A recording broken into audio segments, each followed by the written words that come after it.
he's been in the shower, it's literally like somebody's been sucking a mint in there or something. It's very, very minty. But there's a fly in there.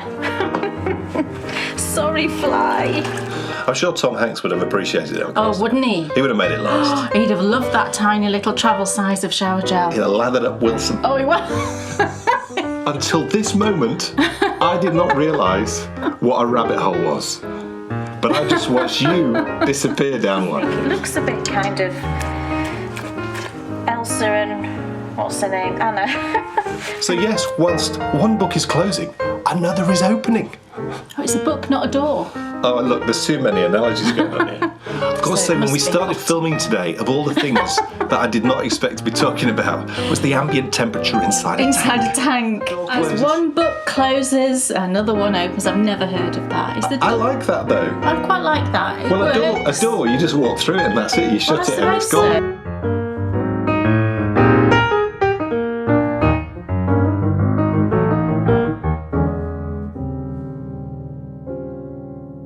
Welcome, everybody, to the Bakery Bears video show featuring the last in the present series of my favourite colourways. Yes, don't panic.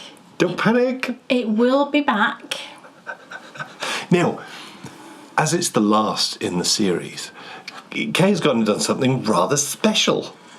Have I? Yes, I was very excited. Were you? Because, I mean, obviously, it's too early in the show to give away what she's dyeing up. Yes. But she's had lots and lots. Who's she? Who's she? The cat's mother. Cat's mother. Where does that expression come from? I have no idea. Do you know? Who's she? Cat's mother. I mean, where do these The things cat's come? mother? Yeah, I know. That is an odd saying, isn't it? I think it's implying that, you know, who's she? Like, nobody. Although the cat's mother is obviously... Say, that's a bit harsh. Well, I suppose if you've still got the cat's mother, you might not have the cat's mother anymore, might you? It's not common to have a mother and a daughter if you've got cats, is it? I don't know. Is that common? Until this moment, I did not realise what a rabbit hole was. But I just watched you disappear down one. Kay has had a huge amount of requests through the course of this series to dye up a particular colourway. Yes. And today, she's going to dye that colourway up. But that's not why it's special. No. Because you've only gone and created something new. I have. It wasn't quite enough to show you.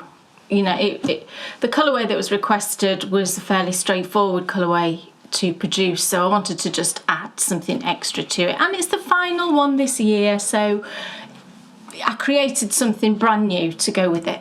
Very exciting. Yeah. And also, I think, you know, at this moment, as we prepare for the final episode in the present series, it does make me sort of look back. And it is fair to say that the last 20 months have been pretty rubbish. Really? I hadn't noticed. Yes. But again, another phrase, every cloud has a silver lining, springs to mind. Because out of 2020 and the awfulness that was, I think it often happens. Creativity comes out of great sort of darkness. Can do. Yeah, I mean, Yeah. if you look through history, that does tend to happen. And out of 2020 has come, without doubt, our most popular series that we've ever produced. That, and actually, a close second, is, of course, Walking the Dales and Walking the Moors. So it is so exciting. And as Kay said, do not be downhearted, because we had some messages on the last show with people saying, oh my goodness, you know, Don't stop doing it. You're not going to stop doing my favourite colourways. Well, unfortunately, these things take quite a lot of planning and quite a lot of time. And the other thing is, if we just did them all the time, they wouldn't be special. No, you get bored, wouldn't you? Well, you would also, it would become the norm. You would. And we want these to be special. But, you know, series has always come to an end and then you get a second series. That's just how it is, isn't it? So long as the first series was successful. So long as it was good. What did we watch that time? We really enjoyed it, and then they didn't make a second series. Look, I can't remember what it was called, but it was a series with a man. Was he in Sunset Beach? Was he a vicar from Sunset Beach? Oh, yes. Did anyone watch Sunset Beach back in the day? I was like obsessed with Sunset Beach. Father Ricardo, was that who it was? Meg was an absolute idiot. But anyway, yes, loved Sunset Beach. Well, it was this series, and it ended, and it was all about aliens, and That's it right. ended, and it was a massive. It wasn't V, was it? No, it that was wasn't brilliant. V. That ran for ages. Oh, right, okay. It ended, and it was a massive cliffhanger, Yeah. and they never carried it on. Never did another one. But fear not, because my favourite Colourways you've loved, so it will of course be back next year. Right. Look, something happened the other week, and it made me realise, at what point did I become my granddad? Oh, don't even talk about age with me. Don't even go there. Because I'm not enjoying. as I'm sure you will have become aware, we have started to do our shopping online. And it's great. And Kate reminded me the other day, you need some shower gel. This was hilarious. And I only wish I had the shower gel here to show you. Because as I'm unloading the shopping, and I think it was last Thursday. I think it was. Yes, because very kindly the day after you went out and got me. I got you the correct. Yeah. So I'm unloading the shopping and I'm thinking, where's the shower gel? Where's the shower gel? I think it's not in the bags. So I'll check through the bags again. Well, I'd missed it because it was about that big. It was one of those little travel ones. And Dan likes the, I don't know who makes it, it's the minty one. Yes. I don't know who makes it, but it's mint and something. Minty fresh. Mint, yeah, and it's literally, you know, when he's been in the shower, it's literally like somebody's been sucking a mint in there or something. It's very, very minty. But I couldn't think of another thing that was minty. No, it's good, it's good. Okay. It worked for me. Yeah, so it's like this tiny size, and you were just laughing Seriously. your head off, and you went, I found the shower gel. What's hilarious is, look, It's fine for a weekend. it wouldn't even work for a weekend. It was tiny. I think I'd have finished that in a day. No, you wouldn't. I Right. think you could get A weekend. 3 or 4 showers out of that. Right, so a weekend away. Yeah, it's for a weekend. It certainly wouldn't work for a holiday. No, No. not for a, no. But they sell these things as holiday ones. Well, they do, and I mean, you must be very frugal with your shower gel Like if that lasts for a week. A tiny, teeny little bit. I'm sure if you were on a desert island, And it, then you could probably make it last. But then if you were on a desert island, you might not have a shower, might you? A waterfall. You could make it last in a waterfall. Yes. Yeah. I'm sure Tom Hanks would have appreciated it. Of course. Oh, wouldn't he? He would have made it last. He'd have loved that tiny little travel size of shower gel. He'd have lathered up Wilson. Oh, he would. He would. And it really made me think. It was funny. I have literally become my granddad, because that is the type of thing that you used to laugh at your grandparents for doing these crazy things. And he sort of stopped and made me consider a few things recently, because I think we mentioned on the show a few shows back that we'd come in and our TV wasn't working, and it dawned on me after checking everything with the TV. Getting another TV out of the garage to make sure that it, the aerial was working. I went through every possible stage of checking where the fault was, and eventually the fault could only be in one place, and that is, of course, when I said to Kate, just check to see if the antenna's still working. There's a problem with the antenna. Now, there's only been a fire. Yeah, it is worth just stopping. The antenna was down. It's worth stopping for a moment just to consider that my whole life walking this earth, I've never. Ever know? Let me. My whole life walking this earth, I have been watching the television through the Bilsdale Antenna. And the Bilsdale Antenna is a great big, huge mast that sits on Bilsdale. 300 foot or something. In the North York Moors. And can you believe, it opened in the 60s and it's just worked. And the people who operate it never stopped to think, what would we do if it stopped working? Yeah. Because this particular day, when I was messing around with the TV, that is what had gone wrong. And it's still not fixed now. No. And it must be a month or so ago. Weeks and weeks ago. And they're going to be refunding, to the worst hit people, are they? They're going to be refunding license Our fees. TV reception is still very dodgy. It brings me on to my point, and this is another of the sort of when did I become my granddad thing. Although I'm not, because I think I'm pretty slick when it comes to getting things to work. Oh, you're very good. I wouldn't have had a clue. But my question is to all of you, because when I was at music college, I worked in an electrical retailer's for a little while, and it's the best thing that I ever did, because I learnt all about things like Stuff. that, and how to get it to work. Because let me tell you, I was just talking to my mum just the other day, just yesterday, and she was saying to me the hassles that they have getting their tellies to work. And I'll tell you what the problem is.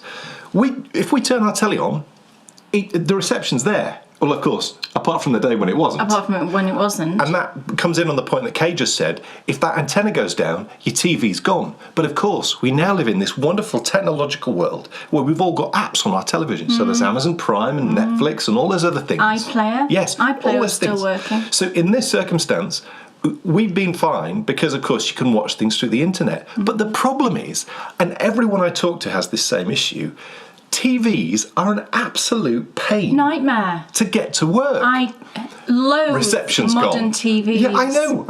Oh. And shall I tell you what the problem is? The problem is they're televisions that someone has put in a very cheap, very average computer. Right. If it was like a really posh computer with a lovely posh TV, it would work. The problem is no one could afford that. What frustrates me, and I said this to my mum, is I feel so sorry for you guys because you walk into shops now and these electrical salesmen, they tell you, oh, it's great, you just turn it on, it sets itself up and off you go. And of course, the first day you use it, it does do that. Because the first day you use it, it's brand new and technologically it's where it needs to be. 6 months later, you turn it on, nothing. It wants to update this and update that and press this button and download this. And why do you need a degree in electronic engineering just to watch the telly? Turn the telly on and press the button, then it comes on. And we were saying the other day as well, we remember not that long ago where you had to stand up to turn the channels over. Yes. And they were press buttons, you had to push them in like that. It didn't work unless you pushed them all the way. Those were the days. Reminiscing. You know. It brings me really to the final point, and I think it's going to be a radio show episode that we talk about, and that is everything that we've just said was said to me by my grandparents about all the technology that was appearing when they were our age. They were, absolutely. And so I ask you the question, when did I become my granddad? Yeah. But more importantly, and I think this will be the title of the radio show episode that we do, how do we possibly grow old gracefully? I know. But look, that's enough waffle, because today it's huge. We have a massive show in store for you. And so we need to get the ball rolling by asking Kay Jones, what's on your needles? You will not believe what is on my needles. If you're not sat, you need to sit. And just prepare yourself when I tell you that I'm knitting a garment. Are you all still on your chairs? Have you fallen on the floor? Yes, I am. I am. You know me. Knitted garments? Well, I'm not really a garment knitter, but apparently this type of garment is my thing. Yeah. Because this is a third type of this garment that I'm And you're thinking you might knit making. yourself one? Yes, I might do with this pattern here, which I'll show you. Pattern. Right. Yes, I'm knitting a garment, and the garment is, I'm knitting down another tank top, vest, slip over, whatever you want to call it. I've discovered lots of different words for it in the search for this pattern that I'm knitting. Now, this started with a sort of random thought that I wanted to knit you another one, I think, because you'd said to me, if you knit me another one, I'd like it in a really lightweight yarn. Because Dan's already got two, and I've brought them actually just to show you quickly the previous two that I've made, because it's an interesting one, you isn't might it? not have seen these. The whole name of these things. Yeah. Because in different countries, a tank top is a different thing. It is. But, so what are they in different countries? Do you know? Well, I think in America, I think they would call them a vest. But no, what is a tank top? We would probably call it a vest for a lady. Right. I think it's like a sort of underlayer of... I just wonder, I mean, I can't work it out. I was just trying to think, of course, they're called tank tops here because back in Victorian times, people used to wear woolen tops and bottoms to go in the pools that they were, but it was normally the swimming pools that were, and also in the sea. Yeah. But the tradition in Victorian times, funnily enough, was... They wear wool. Yeah, they wear wool. Can you imagine that? And the pools were seawater, weren't they? The pools were always by the sea, and we saw one once, didn't we, when we were out filming? It was amazing. Yeah. And so they were called tank tops because you wore them when you went in the tank. And I just wonder if in all countries... It would have been more exciting if people who drove tanks wore them. Yes, they probably did. Maybe they did. I think tanks famously are quite hot inside. Boiling, I would have thought. Yes. Yeah, I would have thought. It's tiny space in there, isn't it? They only have that little hatch to put the head through. I've got to say, when we started filming today, of all the things that I did not expect to be talking about was the ambient temperature inside a tank. So yeah, maybe they wouldn't have wanted to wear a lovely woolen garment. No, probably not. Maybe not. So right, this was the first one I made, Dan, if you remember it. And both of these that I've made in previously were from Vintage Patterns. There's a link. I'll come to that in a second. So yeah, this one was knit in Aran weight, and it was, what was it? What's the yarn we like that's DK that we're always knitting? Charisma? With? Charisma. It was Drops Alaska that I knit this one with. No, because the other one's Drops Charisma. Okay. Look. I see your logic now. You've got to go with me at the minute. Just go with me. I'm with My you. brain is not my own right now. So yes, this one is Drops Alaska. It's beautiful. And the pattern's on the back too. So that was the first one, and you do wear all these very regularly. Yes. And then this one was the second one. This is Drops Charisma. So this is DK weight, so I did an Aran weight one, and then I did a DK weight. These side panels are immense. So yeah, that's on the back too, look. Beautiful. Another vintage pattern. And then I thought, right, if I'm going to do another one, I should be going down again. Yeah. So I thought, in weight, yes. in yarn weight, so that it's a really lightweight one to wear. So I thought, well, 4-ply or sport weight would be good. Now when I say 4-ply, I don't mean fingering weight. This is like, it's not complicated, but if you're in the UK and you're used to knitting, then you'll understand really the difference between a 4-ply and a fingering weight. 4-ply traditionally was what people used to knit baby garments, for example, baby blankets, anything like that. And actually, I think it's closer to a sport weight. It's not as thick as a DK, but it's not like a fingering weight. So I was thinking sort of a traditional 4-ply stroke sport weight. So I went looking for a pattern, and I actually found one on Ravelry. Now I did buy it, however, I'm not knitting that one. But I'll tell you why. The pattern I found was called I had to write it down, the Breast School vest. It's by a Ukrainian designer. I can't pronounce her surname, but her first name is Natalie. She is Knit for Sweet on Ravelry and on Instagram if you want to go take a look. She does absolutely beautiful designs. Her designs are gorgeous. So I bought this vest. It was lovely, but a few things stopped me making it. One was I couldn't quite get gauge. It was designed for a sport weight, and I'll show you the yarn I'm using in a minute, but I just couldn't quite get the gauge to work.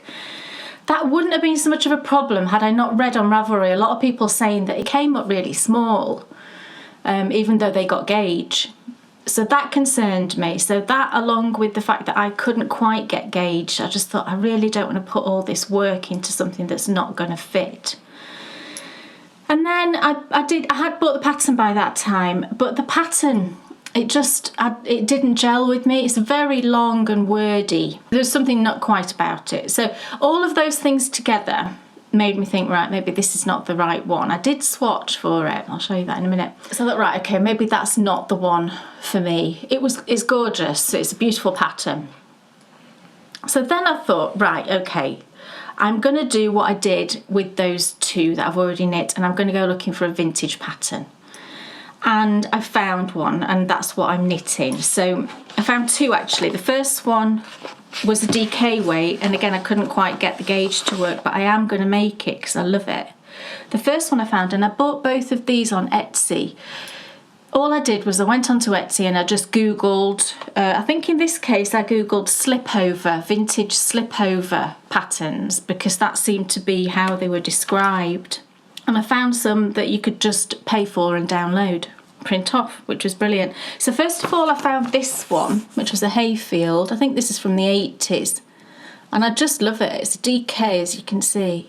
And I love those cables. But I just couldn't quite get the gauge to work because I'd got a sport weight. But I love the design, and I do want to make it, and I'm kind of tempted to make it for me. I think that would be cool. I know it's a man's thing, that doesn't matter. It's just straight up and down, you know. Doesn't matter. A woman can wear it. So I might make that one for me. So then I looked a bit further and I found the one I'm knitting. This is brilliant. This is from the 60s. This is so cool. And Dan's got to dress like this man on the pattern. Are you ready? I'm going to dress like both of them.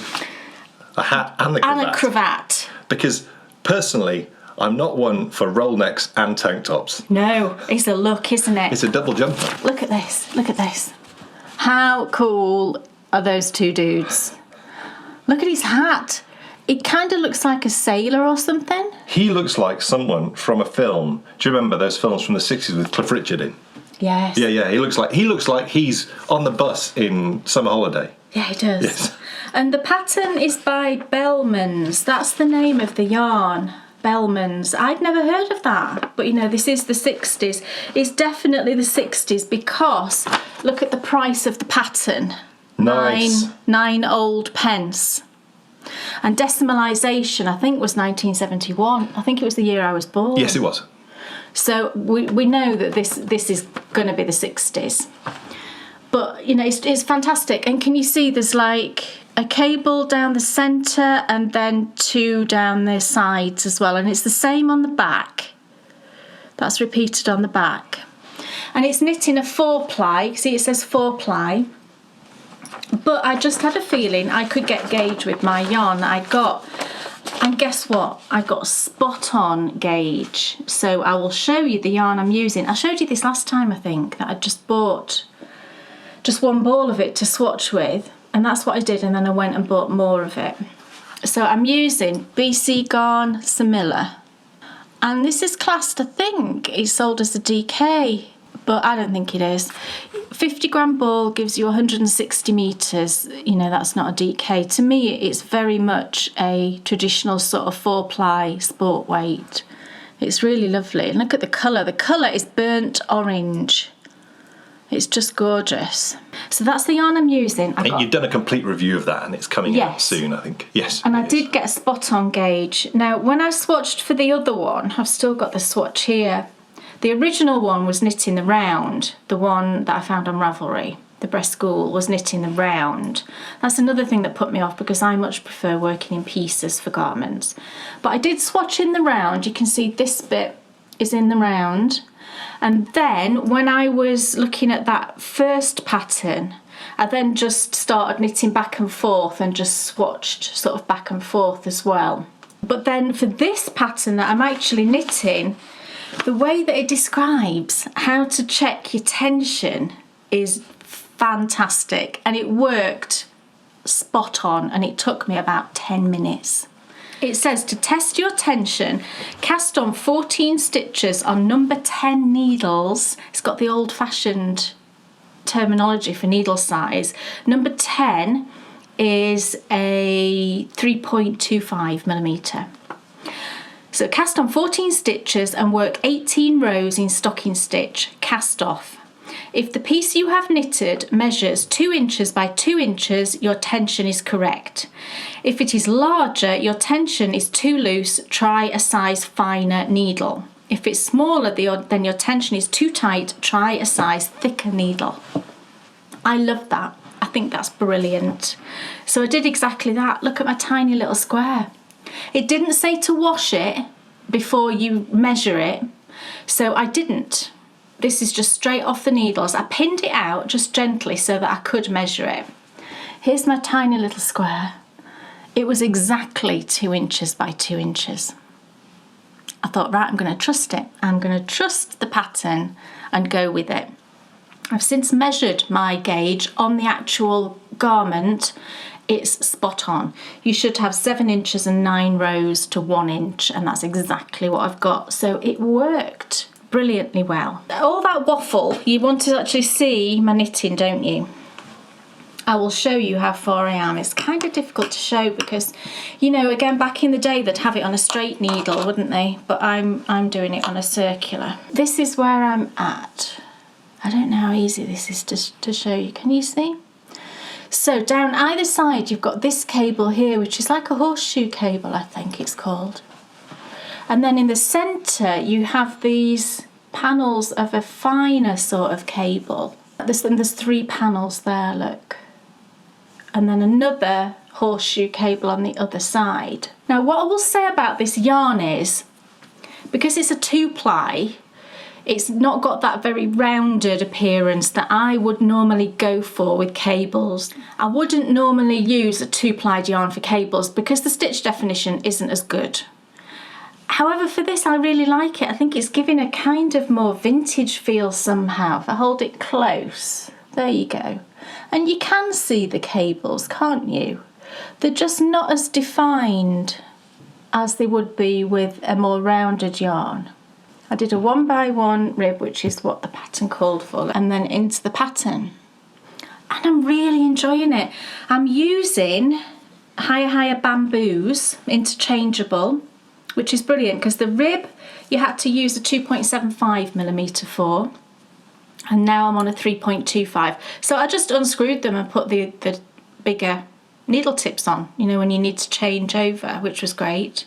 What I did with the pattern, because it's this old style way of writing, which is perfectly understandable, but I just quickly sort of wrote it out in like the way that the cables are described. I just wrote them slightly different so that I know that my sort of 2020 brain would understand the way that the cable needs to be worked. The cables actually are worked with 3 stitches and 5 stitches, so that's quite unusual. It's usually an even number. It's an 8-row repeat, which is dead easy, isn't it? And I've put markers in just to mark those panels, so the centre panel and then the 2 at the side. And then because the pattern says things like knit to the last 45 stitches, well, it's just not very practical, is it? So I put markers in, so I don't need to do that. You know, it's just knit to that marker, do that little thing, knit to the next marker, do that little thing. And it's brilliant. I love it. And I think looking at the size of it, this is the back. The back and the front are the same, essentially, up to the armholes anyway. The size of it looks good, and the colour's fantastic, isn't it? And like I say, I measured my gauge, and it's absolutely spot on. Now, the only thing is, I ordered this yarn from Loop, and I got all of the balls I think that they had in stock, and I've got 10 balls, and the pattern says 10 balls for the size I'm knitting. But when I've gone and looked at that Bellman's yarn, the yardage is slightly higher in a 50-gram ball than I've got. So I'm worried that I might be short a ball.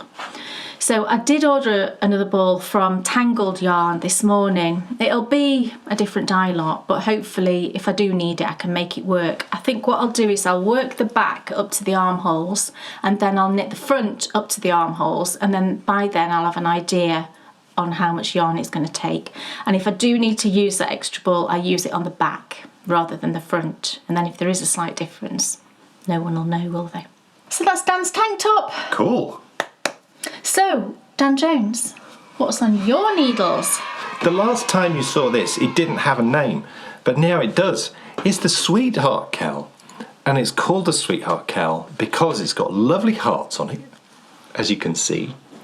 And it reminds me, because of the 2 types of yarn I'm using, it sort of comes and goes, the design. So it looks a bit like a ruin. And in Scotland, there's an abbey called the Sweetheart Abbey that we've been to. It's called Sweetheart Abbey, I think, not the Sweetheart. Not the Sweetheart. It's lovely. It's lovely. And so it was a lovely trip that we had there years ago. And it was just gorgeous, and it just fits perfectly for this because the ruins and the hearts and everything. But this is my sort of learning. The colour work that I do that is not in a garment, I like it to be stretching and to learn stuff from it. And so Kay designed me this, which is just amazing.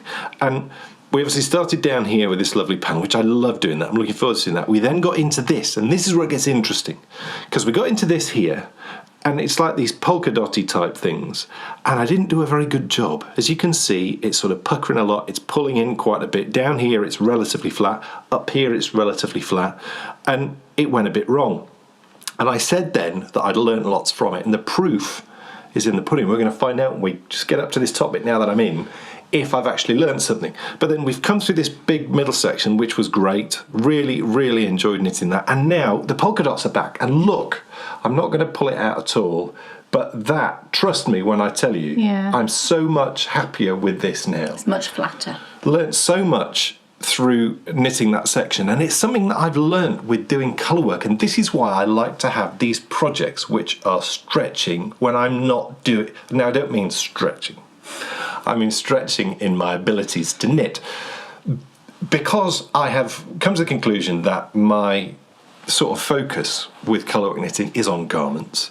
So I want to make sure that when I'm doing projects like this, I do all the possible different types of colour work I might come up against when I get to that on a garment, because when I look at this, it makes me think of, I know it's different, but if you cast your mind back to the Clear Quad, which has got a lot of 1x1 colour work going all around the yoke, and this is sort of similar because it's a repeating pattern.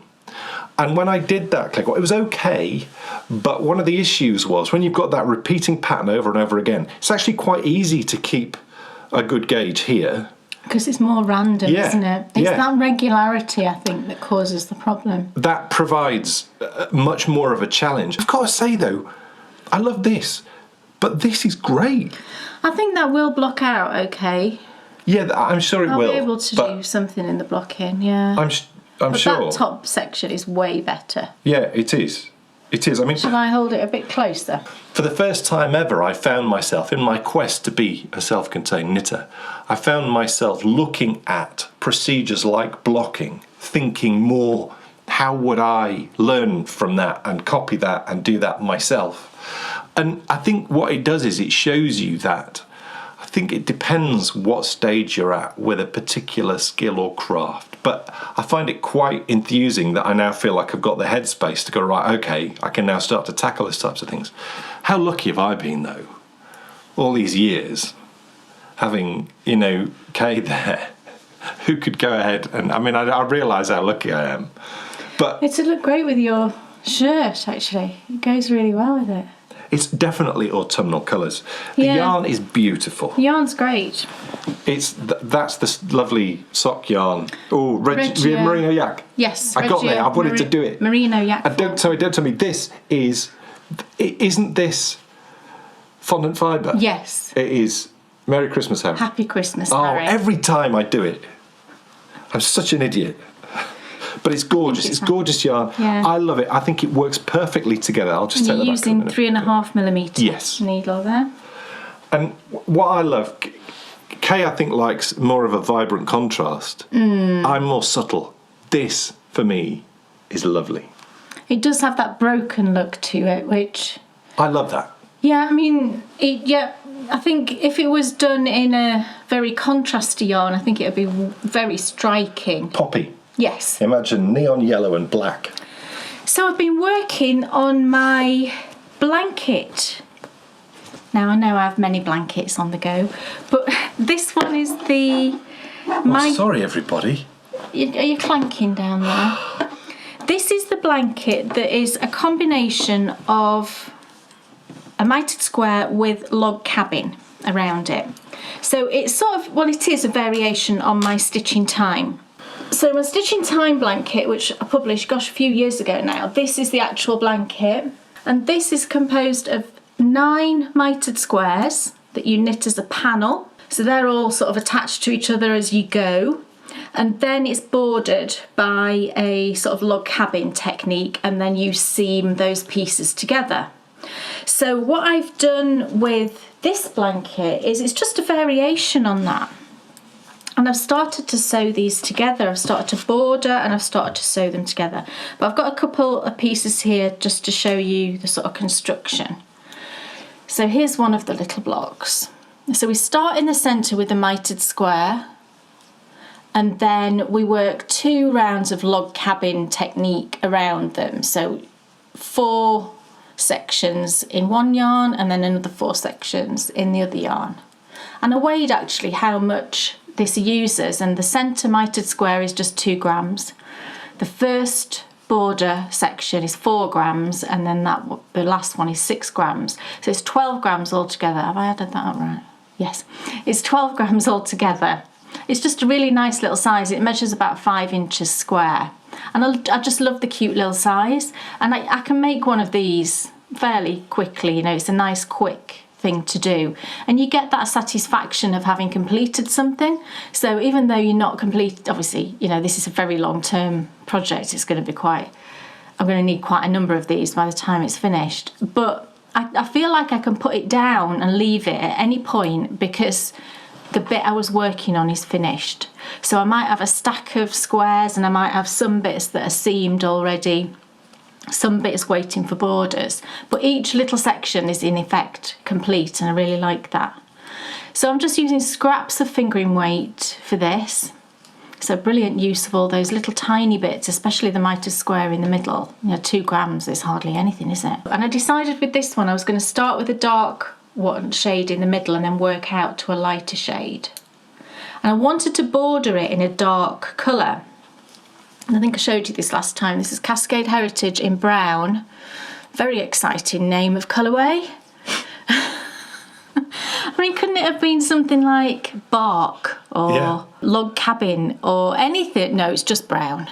Brown. Thanks for that. I suppose it's better than a number. Well, it does have a number as well. Yeah, but is there a number on the tag? Is there a number and a colour? No, it's just the number on the tag. Oh. It doesn't have the name. So that's when you have to go and refer to the website? Yeah, you do, I think. I'm sure it doesn't. I love it when they do that. Look, it's 5639. How utterly depressing. Why don't they just put brown next to it? 5639. Would it take a lot of effort to just get the printer? You know, and you see this a lot with commercial yarn, don't you? It'll just have the dye lot, the shade. Come on, work with us, commercial yarn. Just write the name there. Because have I written on the back? No, I normally write on the back here what the colourway is, but I obviously I thought I was capable of remembering that this was brown. Now, I wanted to use brown for a few reasons.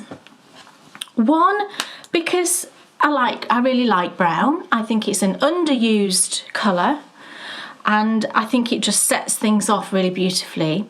It's not black. I didn't want to use black. I find black to be a very harsh colour. I'm not usually a fan of putting black with things. It's too stark of a contrast. And then the other option was to use a dark grey. Now, I've got a bit of a thing about grey. I think it's just in this current few years we've lived in, because everything seems to be grey. And when I say everything, I mean, like, if you looked out of our window, you would see a wash of grey front doors. You would see people painting their fences grey. Paving is grey. You know, people decorate their houses in grey. Carpets are grey. Everything seems to be grey, and I'm a bit greyed out. So I'm not having grey anywhere in this blanket. None of the blocks are going to be grey shades, and the border isn't either. That's just a personal thing. So I've joined 5 squares. I'll show you those in a second, and I've just got 2 more here ready to join. I've knit, since I showed you, I just had these made, I think, the last time I showed you. I've done 2 more blocks since then, and they're already joined in. So I'll show you the little section that I've joined. Oh, I love it. How sweet is it? And imagine that as a great big blanket. I think it's just going to be so lovely. And it really does what I wanted it to do. Those centre squares, I think, really sort of jump out at you. And then that dark border just brings it all to life. It really makes all the colours pop. So the 2 extras I've done is this lovely brown one and the blue one. And then I've just started seaming them, which I don't mind seaming at all. I really quite enjoy it. But what I decided as well was that I wanted quite a slender border. I didn't want it to be thick and chunky. I wanted it to be quite delicate looking, as if you've almost just sort of sewed it together with that colour yarn. Do you know what I mean? Just something really delicate. So I did do just a fine, I've used exactly the same technique, you know, log cabin wise, but I didn't do very many garter ridges at all around it. And then I seamed it obviously down here, so that cinches in the ones that you've done. If you can see on this one here that's not been joined, it's a really fine border here. And I've started joining them together. I'm not sure how, I was thinking, what's that, 5? I'm thinking 7 actually across would be a nice size I mean, or even 6 as a lap blanket. Actually, 6 might work, and 6 is more of a round number, isn't it, than 7? I think that's what I was debating when I got to this point, whether it should be 6 or 7. And I think just holding it up now, I think another one will just give a really nice lap size. So I think that's what I'll do. So it'll probably end up being something like 6 by 9, maybe 6 by 10. I don't know. I'm just going to keep going. And I'm not in any rush particularly to do this. I'm just really enjoying it. It's just a really nice thing to work on. Now, I posted a photo of this on Instagram recently, and a lot of people very kindly saying, is there a pattern, can I go and buy a pattern for this? There isn't a specific pattern for this because it is just a variation on my stitching time. You could, if you've got the stitching time blanket or you want to go and buy it, then all of the techniques that I've used are in there. So, but what I am going to do is I will do some tutorials, Patreon tutorials, just to show you exactly what I did. That'll be coming in early 2022. Yeah. But then the other thing I'm going to do is I will do an update to the stitching time pattern, and I'll add on at the end, I'll add on this option. So I'll take some photos of what I've done, and I will just give you all the numbers and just exactly what I've done to create this version. And I'll do that as an update to the stitching time. So anybody that's purchased the stitching time pattern via Ravelry will get an update with the additional section in. And then at that point, if you wanted to know how I've done this, all you need to do is just go and buy the stitching time, and then effectively you're getting 2 patterns for the price of 1. And that'll also be in early 2022. It's going to be, yeah. But if you think about it, that's only 3 months away. It's not that long ago, not that long away, because we are just kind of getting into the most busy time of our Bakery Bears year, so I don't want to put pressure Universe. I don't want to put pressure on myself to sort of rush this out, but it will be at some point. There will be an update telling you just how I've done it. But if you've made a stitching time blanket, I'm pretty sure you'll be able to just make one of these yourself. Or I'm using 2.75mm. Yeah, and then I just wanted to show you the lovely bag that this next project's in. I got this bag from Quince Pie. No, you didn't. You got it from me. Listen to him. When have you ever gone online and purchased some yarn or needles or a bag? Never ever. Thank you. And I have no intention of either.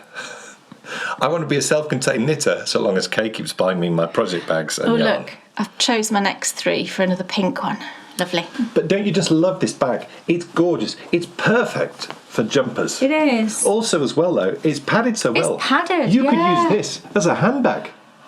You could. You could pop, you would look excellent. You'd pop down the shops. You'd be I'd off. like to see you do that. I'd totally do it. Oh, get on. I would. I would not. Really?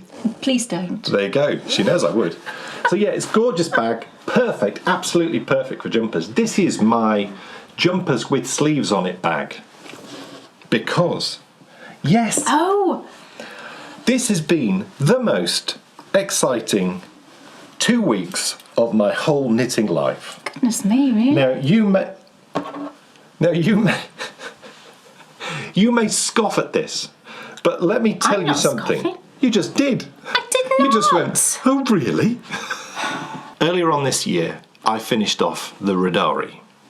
But when I did that, I was working under the wing of Kay. Yes, I did the second sleeve all on my own, but the first sleeve you did, I think, as I recall. I didn't knit the sleeves. No, you didn't knit the sleeve, you attached it. My sincerest apologies. Didn't say that. So attaching, Oh yes, on the Radari. On the Radari. I attached the first sleeve. You watched me, and then you attached the second. I watched her like a hawk. And then I immediately then went and attached the second sleeve, and off I went. Yeah. And I've got to say, it was tricky. I found it quite difficult. It is quite tricky attaching sleeves, I think, in the round. From going... Yeah. It's those first few rows. It is. So it was tough. But I was like making lots and lots of mental notes, and I was like thinking, I'm going to learn so much from this process. And so as I'm finishing off the second sleeve for this, which is of course the anniversary jumper, I just felt completely like I knew what I was doing. there's never been a moment, I mean, it must have taken me 28 pairs of socks, and I still haven't got there, to fully get it, to fully understand what I'm doing. You actually knit 28 pairs of socks? No. I don't think you have. Well, I might have knit 12.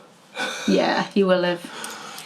But this, because I'm so emotionally invested in the knitting of garments, but also because I was able to sit with Kay and watch really closely and really sort of think, right, I'm taking every bit of this in so that next time I can do it completely on my own. And also because it's not that long ago that I attached the sleeves on the Radari. No. So when you combine all those things together, I was so excited. Just did it on Sunday. Laid it all out, straight on the floor, there, needles, nothing from you. I didn't help at all. I thought it was brilliant. Breezed through it.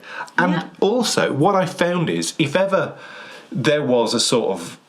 Our daughter Bryony sometimes says to me, when I'm out running, I deliberately will, if I approach an area which is full of nettles, I'll run through it. And she asks me why I do that. Why don't I just go round? And what I'm always doing, and you may think I'm crazy, but by running through those nettles on the path which I would always follow, I feel like what I'm doing is I'm raising my bar of what I'm able to cope with. You're like Jack Bauer. He'd run through nettles. Well, life can sometimes be quite tough, as we all know. Yes. And I think that those small victories, outrunning some nettles, just run through it. It might hurt for a few hours, but the next time you're in a tricky situation, you'll think back to that time you ran through those nettles. But do you see my logic? It's really good for your blood circulation, though, isn't it? Didn't they used to beat people My on grandpa, their back? my grandpa, Yeah. used to beat himself all over. It does something. It stimulates something. And this was so that he never got arthritis. Unfortunately, he died of a heart attack. Whilst my gran was beating But he didn't have arthritis. But he didn't have arthritis. We shouldn't laugh, should we? But I never knew my grandpa, but everyone, all my family, tells me that he had the most amazing sense of humour and was a real sort of crazy. That must be where you get it from. Was it your mum's dad? No, it was my dad's dad. Oh, right. But also my mum's dad, as I've relayed to you before. He also had a great sense of humour, but it was Cliff, my grandpa Cliff. Yeah. What a brilliant name. Yeah. I didn't know he was called Cliff. Yeah. Grandpa Cliff. Yeah, yeah. That's excellent, isn't it? And, you know, I look at pictures of him and he just looks... Cool. It just makes you smile. He's got like... When did he die? In the 60s. Oh, wow. He must have been young. Yeah, he wasn't... I think he was in his late 50s, early 60s. Young then, yeah. And it was the late 60s. It was Right. not long after my eldest brother was born. Right. But supposedly, really crazy sense of humour. And he was the one who used to beat himself with stinging nettles. So maybe it's in the blood. Maybe it is.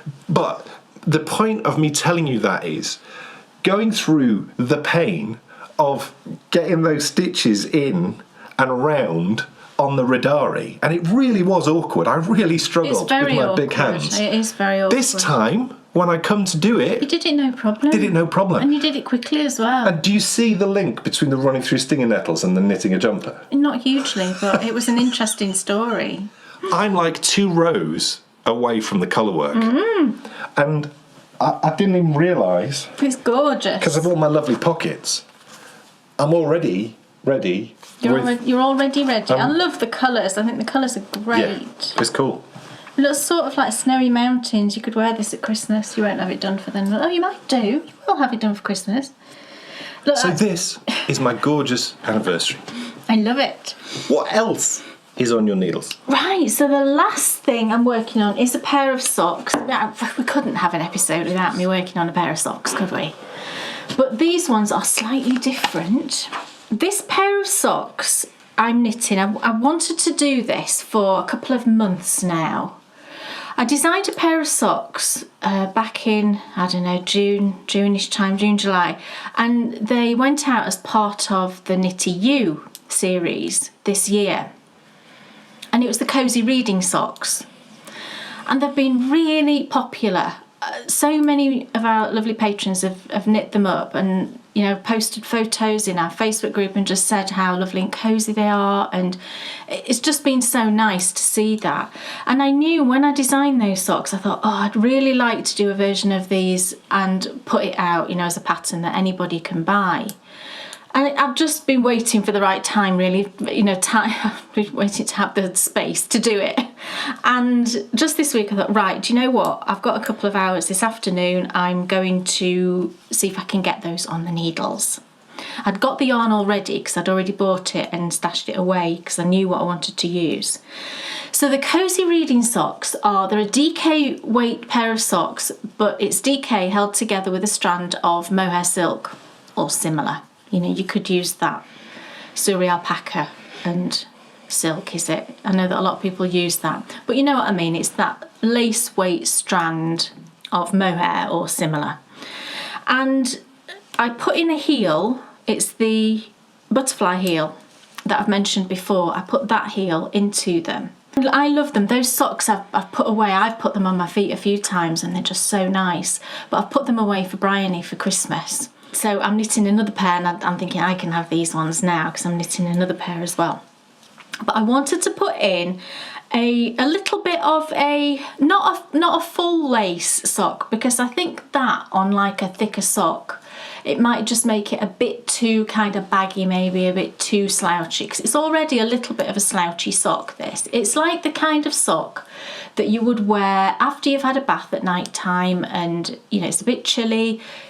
You would pop them on your feet and you'd be up on the sofa watching a film. It's that kind of a sock, sort of like a slipper sock. So I wanted to put in an element of lace, but not a lot of it.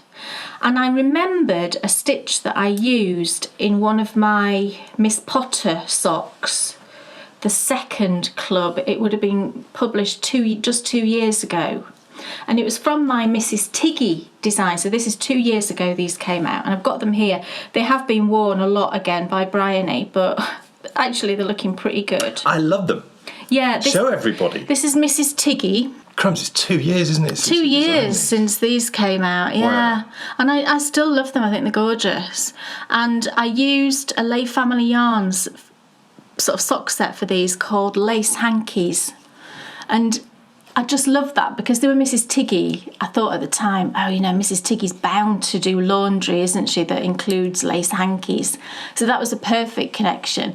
And this little lace motif made me think of the lace that you get around those really pretty handkerchiefs. So what I thought I would do is pull out that motif and just run it down the sides of the sock. And I thought, I wonder what that would look like, sort of fuzzied up with the mohair. And I think it's gorgeous. I love it. So here's the sock. Wow. So that panel, isn't it lovely? Yeah. So that panel runs down both sides. So this is the front of the sock. And then the back I've just left plain. And I've popped in that heel. And I'm now on the foot. It's so quick, I'm not a huge fan of short row heels, but I've spoken about this heel a number of times now, so I won't go over it again. But I'm not a fan of the process of working a short row heel. This gives you the same effect, but without having to do short rows, basically. Let me pop it on a blocker, and then you can see it. So bear in mind, this has obviously not been blocked yet, but look. And look how floofy. Oh, I just love them. And I love how this little panel works with the fuzziness. I think it just looks so pretty. And the heel looks great.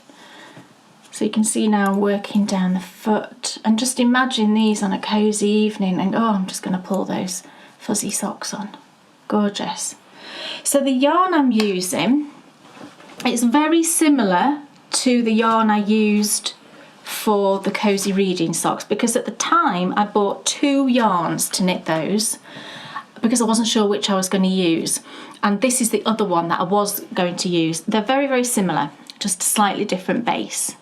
So what I'm using is Sirdar Snuggly Cashmere Merino double knitting. This colour is blush. And then I'm using cream as well for the heels.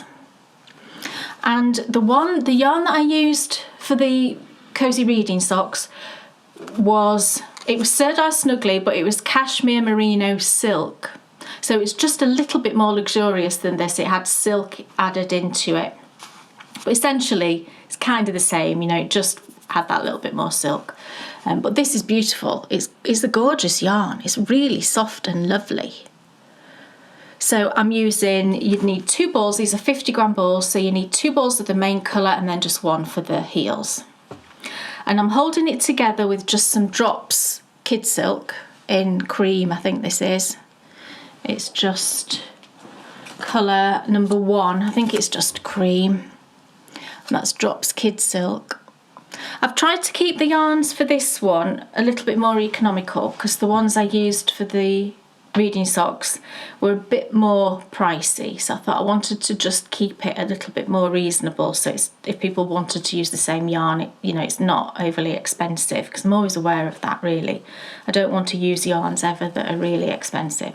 I'm holding the kid silk together the whole way through the sock, with the blush, and I love how it just softens up. This is a gorgeous colour anyway, but can you see how it just softens that colour, and it's so dusky. It's such a beautiful dusky pinky colour. So I'm going to carry on and finish these, and then I think I will put these out as a pattern. The Cozy Reading Socks were just one size.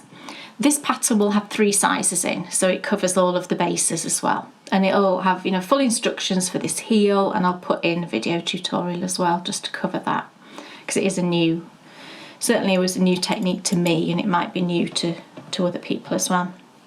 So I don't know what I'm going to call these yet. I've got an idea, but I won't say because I might change my mind. And I'm using 3.5mm. 6 years ago, 6 years ago, we started Bakery Bear Productions, and this became our job. Over the course of the years, we've created lots of different varied shows. But without doubt, the show I'm about to introduce to you has most definitely been our favourite to produce, I think. And also, from all the messages that you've sent us this year, your favourite to watch. So, with a tinge of sadness, but with... Don't be sad. ...a much greater dollop of excitement.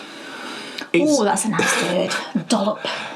I'm so delighted to introduce to you the last in the present series of my favourite colourways, and this episode is going to be a little bit special.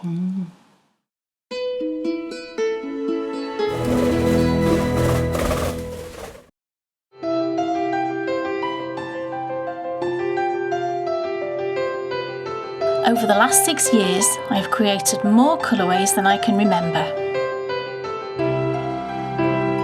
Hidden away in my library is the little book that contains nearly all my secrets.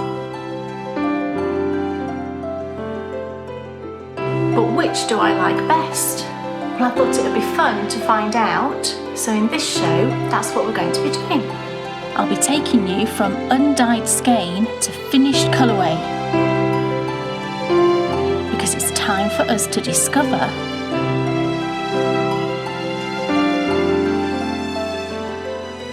Welcome everybody to what is the final in this series of my favourite colourways. So because it's the final little episode, I thought it would be appropriate to do something really special.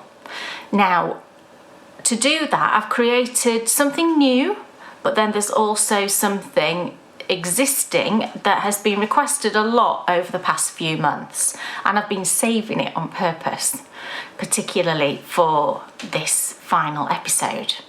So the thing that's been requested a lot by people when I've been doing these dye-in sessions is to show you how I dye up the Cinderella blue colourway. Now, this was a colour that I dyed up after watching the film Cinderella with Bryony recently. So it's the version that has Richard Madden and Lily James in it. And if you don't know who Lily is, she is the actress that plays Lady Rose in Downton. So it's that version, and it's fabulous. If you haven't seen it, then absolutely go and watch it. Me and Bryony have watched it, I don't know how many times, and we watched it again recently actually. It's fantastic. And in this version, she has on this blue dress, which is just like, oh my goodness, amazing. And it's a particular shade of blue. And when I saw it, I said to Bryony, I've got to dye some yarn and I've got to knit some socks in that shade of blue. So I did that, and it's my interpretation of that blue. I can't say that it's exactly the same, but it's as close as I could get it. And I actually designed a pair of socks and knit it with that yarn, and they are the Bibbidi Bobbidi Boo socks, inspired by the film and all of that sort of time watching it. So it's that shade of blue. Now, because that is kind of like just a tonal blue, I didn't want to just do that. I wanted to pair it with something else. So what I've done is I've created a brand new speckled colourway that coordinates really beautifully with that blue. And what I'm going to do today is show you how to dye both of those, and it creates a little sock set, and you'll see what I mean when I tell you what yarn it is that I'm dyeing it on. So that's the colourways, I should say, that we're going to be dyeing today. And I gave it a little name, of course, and I've called the sock set Cinderella's Snowball. Snowball, two separate words. So it's like Cinderella having a ball at Christmas, and it's the colours that make me think of that. And it's just fantastic. I love how it turned out. It's beautiful, and I can't wait to knit some socks with it. So that's today's beautiful colourway. So now it's time to take a look at exactly what we're going to need to create that lovely yarn.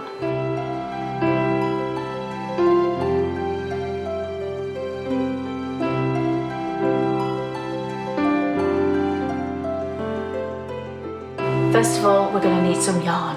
Now, what I've got today, slightly different.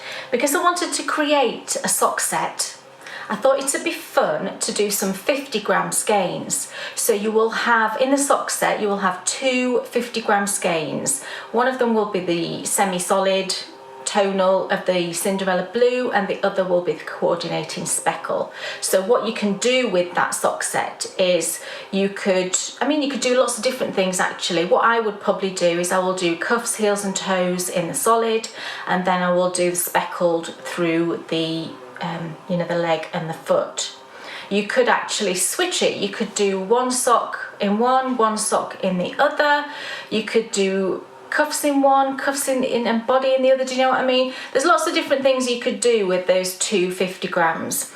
So what I've got here actually is I bought 50-gram skeins. You can do that quite easily now. When I first did dyeing, I don't think you could really get 50-gram skeins. I don't recall you being able to get them. But now they're quite commonplace.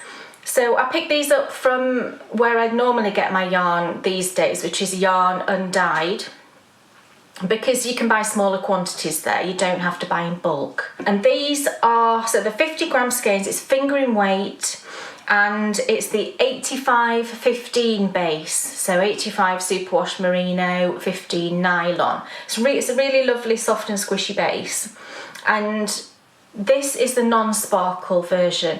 I particularly didn't want to use sparkle for this because we really need to pre-soak the yarn really well using citric acid within the water.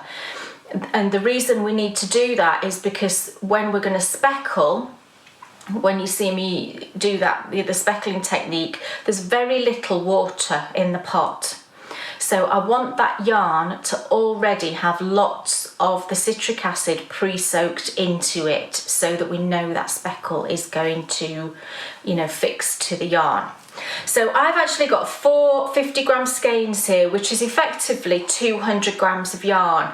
Now normally, I would have, 2 100-gram skeins, and I would dye those as one colourway. So in other words, I'd have 200 grams in one pot. This time I'm only going to have 100 grams in each pot. So when I give you the amounts of dye that I'm going to use, just bear that in mind, because if you've got, for example, 200 grams in your pot, then you'll have to multiply that up. So just double it basically for the quantities I'm going to give you. So the quantities and the amounts and everything that I quote are for having 100 gram skein in each pot. So I've got 4 of those, and I've already put them on my little cable ties. I don't know why, I always can never remember the word for that. But they're already on the cable ties and they're all ready for soaking. I've got my dye book with it all written in. I thought actually that I hadn't written down the recipe for the Cinderella blue when I first dyed it up. And I think that's why I was hesitant, you know, when people were saying to me, oh, will you dye that up? I'm thinking, oh my goodness, did I actually even write that down? And then I was going through my dye books and I found it is in there, thank goodness. So we've got our recipe. We need some rubber gloves. We need our mordant, which is citric acid for me in this case. Well, always for me, to be honest. I have dyed with using vinegar and I hated it. It smells horrible and I just didn't like it. I just didn't like using vinegar at all. I'd much prefer citric acid. I've got my mask, of course. Now, I'm going to be speckling. So I've got some brushes, some paint brushes, because I use paint brushes to do my speckling. So I've got 3 paint brushes. These are just children's paint brushes that you buy like 20 in a pack for £1 or whatever. So I've got 3 of those. And I've got my measuring spoon as well. This is 1/8 of a teaspoon. I've got two pots, because I'm going to be doing 2 different colourways today. And this is my usual stainless steel cooking pot, only to be used for your dyeing. And this is like a casserole pot. And I like the ones with 2 handles because they're easy to move about. We've got our washing up bowl for rinsing and soaking. Some old tea towels to protect your work surface. Our big spoon. And then the dyes. Now we're only going to use 3 dyes for this. 3 colours, I should say. And we've got, actually I've just realised, it's 1 dye from each of the dye companies that I use. I hadn't realised that was the case. I know that it can sometimes be difficult because not everybody can access all of these particular brands. But with the Cinderella blue, there's a particular blue that I use and I haven't been able to find a comparable blue with a different dye company. So, you know, this is just how it is. If, you know, it might be that you just want to substitute a different shade of blue, the ones that you might have already. So what we're going to be using, first of all, is a Dharma dye, and it's Delphinium blue. This is the blue. This is probably my favourite blue of any dyes that I've ever used. It's number 482 Dharma Delphinium blue, and I'll tell you why it's my favourite when we get to the dyeing, because you'll be able to see exactly why it's my favourite. The other shade of blue we're going to be using is a Jacquard, and it's Brilliant blue. That's number 623 Brilliant blue Jacquard. This is a very intense medium shade of blue, but it's a much cooler blue, I think, than the Delphinium blue, but beautiful shade. And then the final one is a landscape dye, and this one is Sorbet. This is a beautiful sort of purple with it's a purple, but it has quite a lot of pink in it. It's like a violet-y sort of shade, if you want to substitute it. So it's just those 3 colours that we're going to be using today. Quite minimal, but absolutely beautiful. So that's everything we're going to be needing. So it's now time to soak our yarn.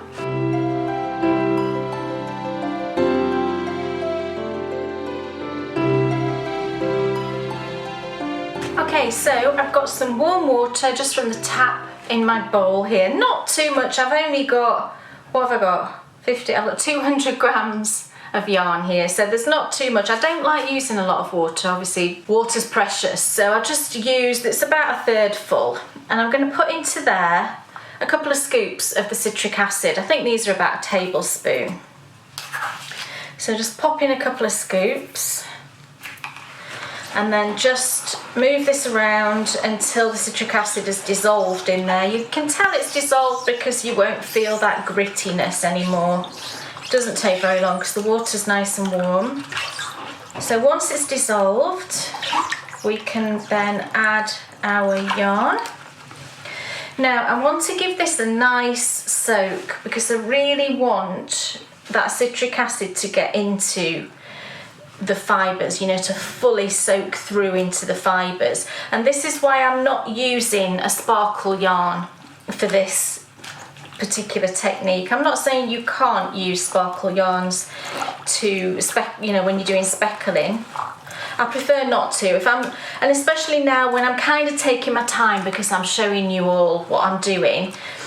If I was doing this with a sparkle yarn, I would do everything much quicker because I don't want to expose that sparkle to the acid for longer than is necessary. So we're doing it with a non-sparkle this time. So just make sure that your yarn is fully immersed in there,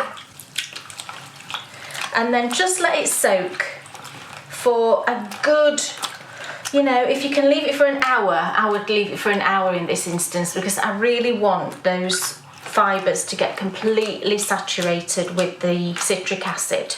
So whilst that's having a little soak, I'm going to get everything else ready so that as soon as I know that that's at that stage where we can get on, we can just sort of like get straight on and start with the speckling. It's great fun and I love this colourway, it's beautiful.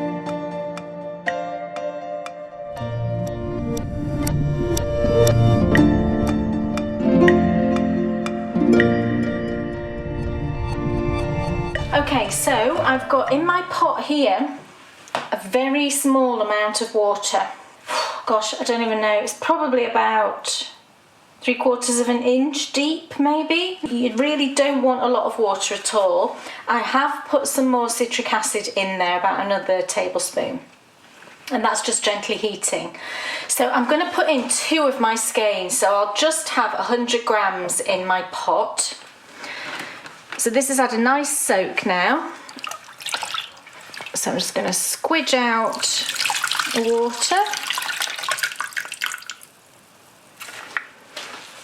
And then bring it over and give it a little shake. And now I'm going to put it in the pot. Now, what we want when we're speckling, or what I should say, what I do when I'm speckling, we want very little water in there because when we speckle, we want the speckles to land on the yarn and not be kind of diffused by the amount of water that's in the pot, because you won't get speckles if it's submerged in water or there's a lot of water in there. The dye will just go into the water and you won't get those little specks on the yarn, which is what we want. So you can see we've got all of this surface area of the yarn here is effectively not dry, but it's not covered in water. You do get little areas where there's tiny little pools, that's okay, but we really want to be able to see the surface of the yarn, and this is perfect. Now I'm just going to turn up the heat. It won't take long to heat up at all because we've got barely any water in there. And just keep an eye, because we've not got a lot of water in there, just keep an eye on your temperature. You don't want this to sort of start boiling like crazy.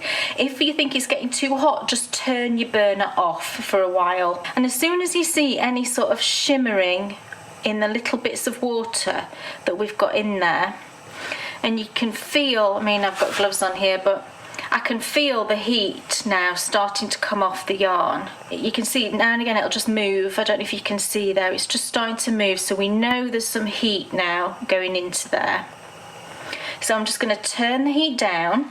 When I'm doing speckles like this, the kind of environment I'm working in this case I'm in my kitchen, but I make sure that there's no open windows really close by me, that there's no fans on, anything like that that can blow the dye powders around. Because I find if you open your windows and all of that business, what you'll find is as you're speckling, it can blow up the dye powders. And I had an issue in the kitchen where the cabinets up above the cooker were getting speckled with dye powder, and I realised that's because I'd got, there was sort of wind, if you like, occurring. So I make sure that there's no windows open, I've got no fans on, the dryer isn't on, anything like that, so we've got a nice still environment. Right, we're ready to speckle in the first colour. So it's the Delphinium Blue that I'm starting with. Now you'll realise as soon as I put this in, as soon as I start speckling, you'll know why I love this blue so much. But before I do that, I can see that my water is boiling quite heavily there, so I'm actually going to just turn my heat off for a minute. I will put it back on, in a minute once it's cooled down a little bit, but I really don't want that yarn to be on a rolling boil. So here's my dye. You can see with mine a bit of moisture has got into this, and there are some like lumps. It doesn't matter. There's still plenty of powdery dye here. You can just get sort of the end of the spoon and bash those lumps out if you need to. So what I'm going to do is load it onto my paintbrush and then just tap the excess off. Okay, and then move over. And what we're going to do, we're going to be quite close to the yarn, again, so that I'm not getting a lot of dye blowing around. And I'm just going to tap the brush. Can you see a tiny bit drops on? And I'm just going to do that all over. Now, it's fine if you get some where you get a bit more speckling going in, then that's fine. Because this wants to be as sort of varied as possible. Now, can you see, I hope you can see the colour that's emerging. When you speckle with this colour, it breaks amazingly well. Can you see there's lots of pink? And that's why I love it so much. It's a gorgeous shade. So it's brilliant for speckling because you get two colours for the price of one. So I do want, some areas I will put a bit more and some areas I'll be a bit more delicate. Okay, and now so I haven't got my gloves on. I know you're going to tell. Layer of speckles gone on, and you can see how beautifully we've got lots of pink going on, and then you can see the blue as well. But I hope you can see that because we've not got a lot of water going on there are lots of areas where we've just got these tiny gorgeous little specks. Now what we're going to do is I'm going to put the heat back on actually, because I just want to maintain that temperature. I'm just going to give that a few minutes, not that long, maybe 2, 3, 4 minutes, just to set that layer. Now don't worry if a bit of it sort of bleeds into the yarn. You can see here the blue has kind of gone into the creamy yarn. That's absolutely fine, because this is how you get that kind of delicate wash of colour. Because sometimes you'll see a speckled yarn and you might think that the dyer has pre-dyed it with a colour and then speckled on top. Sometimes they might have done that, and sometimes I've done that, but sometimes what will happen is it's just the residual dye going into the rest of the yarn that then gives it an overall shade of, in this case it's going to look like a really pretty icy blue. And then we're going to get all of these speckles on top. So give that a couple of minutes and then we're going to move it around and do the same thing again.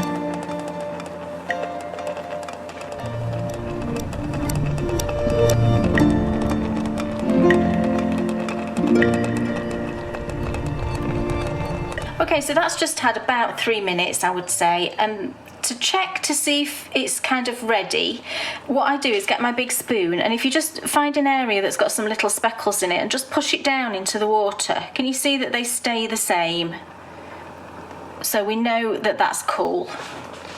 Not cool, not cool as in temperature, you know what I mean. We're good to go. So I'm going to pop my gloves back on. So I'm going to now move the skein and speckle again. So I would just pick it up and then just move it on as you've seen me do a million times before. Move it around, drop it back in, and then rearrange it again. So we're going to do this a couple of times. So now you can see when I've put it back in that what's happened is we have got lots of speckles, but we've also got areas of yarn where we're starting to get this beautiful icy blue shade coming through. That's exactly as we want it. We've also got areas where we've got lots of those lovely pink speckles. Fabulous. So we're going to do that again now. We've moved it around, we're just going to speckle again. So I'm going to go for the areas that don't have any speckling on. Doesn't matter if it goes on the areas you've already done, but primarily I'm going for the areas that don't have any.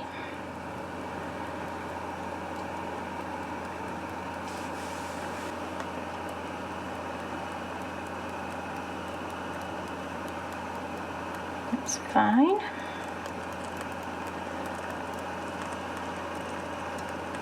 I'm just going to put a bit in that corner there and a bit in that corner there. Okay, same thing again, just leave that for a few minutes to set and then we will turn it again and repeat.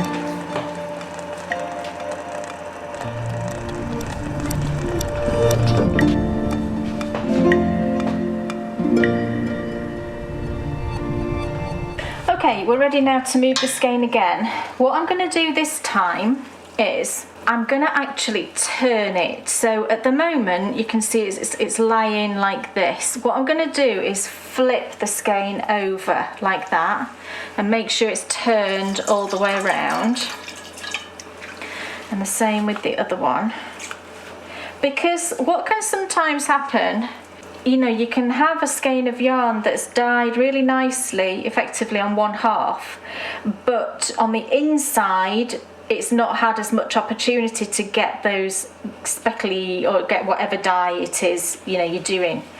So that's why I just flipped that inside out effectively, because I want to expose areas that weren't previously exposed, if you get my meaning. So rearrange again. So I'm going to repeat what I've already done another 2 times. So I'll do it once on this layer, move it around, and then do it again. So I've done 4 sort of specklings of this blue. 2 on sort of one side of the yarn, then I've flipped it, and then 2 on the other, because I want to make sure that all of the skein has got some of those speckles on it. I don't want to have a pair of socks where one looks different, markedly different to the other. So 2 more times with the lovely speckles.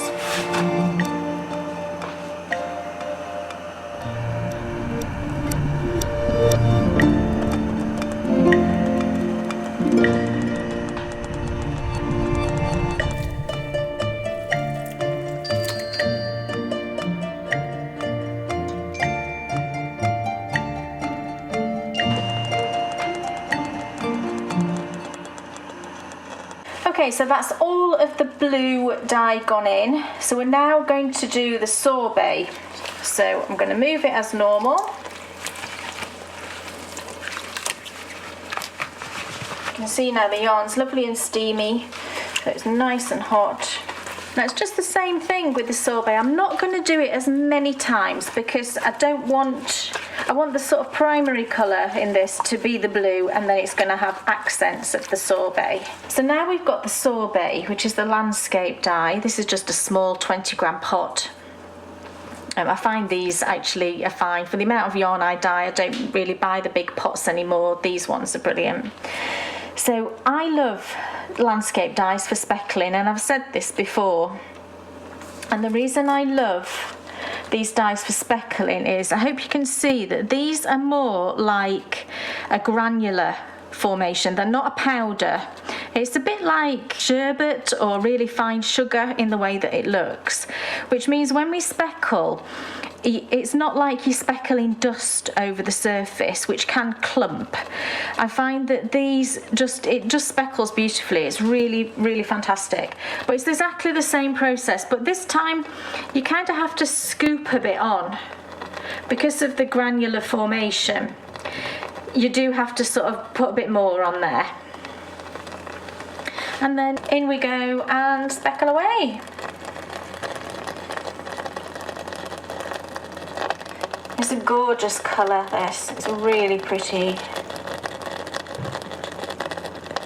So I'm going over all areas, you know, the areas that at the moment don't really have any speckles on, but I'm also going over the blue areas as well, because it's nice to get a bit of layering of your speckles, I think. I'm going to turn the heat off because that is boiling quite a bit now. And we don't want that, we just want to keep it nice and hot. Can you see that shade? It's really pretty. It's up to you really how speckly mad you go. You might want it even more delicate than this. You might want it more speckly. It's up to you. But that is fine for me. So same procedure, just leave that a couple of minutes to set, and then we'll move it, and I'm actually going to move it 2 more times. So I will have speckled 3 times with the purple.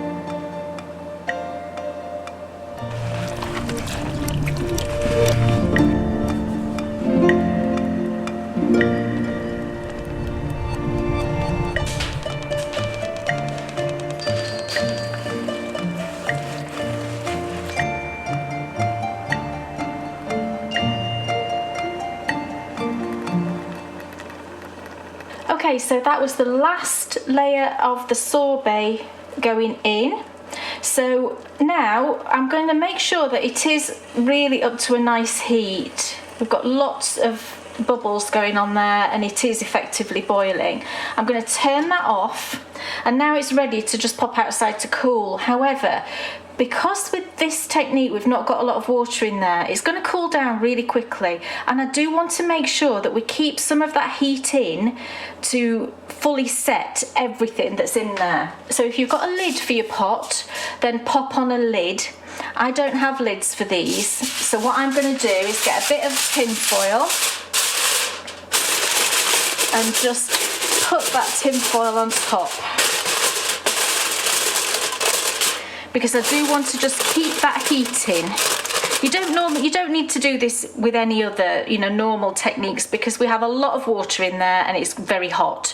Because there's very little water, that's why I want to keep that heat in for a little bit before it cools down. So now we can just go and pop that outside.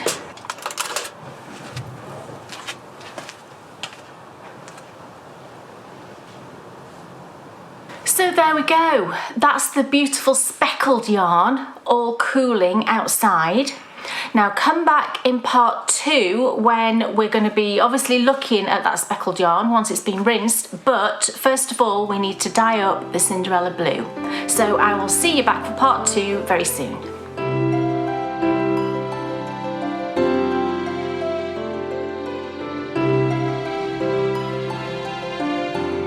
Cinderella's snowball, baby. Yes. Oh my goodness. You thought, if you were clever, that perhaps you were getting Cinderella. Oh no. We've not even got to the Cinderella bit yet. Not got to Cinderella yet. You're keeping them waiting. I know. It's gorgeous though. It's a lovely speckled. I've got even it right. I was asking questions. I know, I've got it right here. I was like, there's not enough water in that pan. How can you speckle that? Very, very little water. Yeah. Amazing. It's just the perfect foil, the perfect combination. And I think that really is going to make, we'll show and talk about that later, because there's still so much to see. Because of course in part 2 we're finally going to get to the bit where you're going to get to see how to create the gorgeous Cinderella ball gown colour thingy. Yeah, Cinderella's ball gown, I think is what I called it when I dyed it before. Yes, so exciting. Oh my goodness. So later on the show, part 2 will cover all the good stuff. Okay, I'll show you how to finish it off. And she'll also show you the Bibbity Bobbity Boo socks. Yes. Which you used. I did. That's when I dyed it up originally. I designed those socks. Yes. Cinderella themed, obviously. Yeah. And knit them up, and they've been worn and worn and worn and worn by Brittany, but I'll show them you anyway in all their worn glory. So look, I know you want us to get there fast, so I'll stop talking and I'll ask, Kay Jones, what's off your needles? I just finished one thing this time. That's not very good, is it? Slacking a bit. But I finished the lovely neon stripy socks. And these were the socks that you used in the blocking video that you've just put out. Oh yes, that's right, because I just got one off the needles just as we were about to record that. Yeah. So yeah, I showed you how to get a closer look at how Kay blocks them in the video we published earlier this week. Look at that, aren't they fantastic? And I matched them pretty well. It was not exact, but it's close enough. There's the toes, it's close enough. You can see there's a bit more pink on this one than this one, but never mind. So they're all done, aren't they? Oh, and they're lovely. And I used my butterfly heel in these, and I will at some point do a video tutorial showing how I work this using fingering weight. It's the same technique really as the DK sock. You just do it for a bit longer, if that makes sense, because it's a thinner yarn. But I will do that at some point. So that's the lovely neon socks, and I used, this is the Creoline Design yarns. Gorgeous, in the Rainbow Breeze. This particular colourway, I think a few people went looking for it. I don't think she's got this in her shop at the moment. I don't know if she just changes the sort of rainbow colours that she's got in there, but it's beautiful yarn. And I've got this much left. I haven't weighed it, but I'm thinking that might be about 40 grams. I think there might be enough for some mitts, some fingerless mitts for Bryony. She'd love that, so I might make them with that. But yeah, they're all done. She can have those now today, which she's been waiting for these because I finished these about a week ago. And I said, and she went, oh, you finished those socks? I said, I have, but I need to keep them till we record. She's like, oh.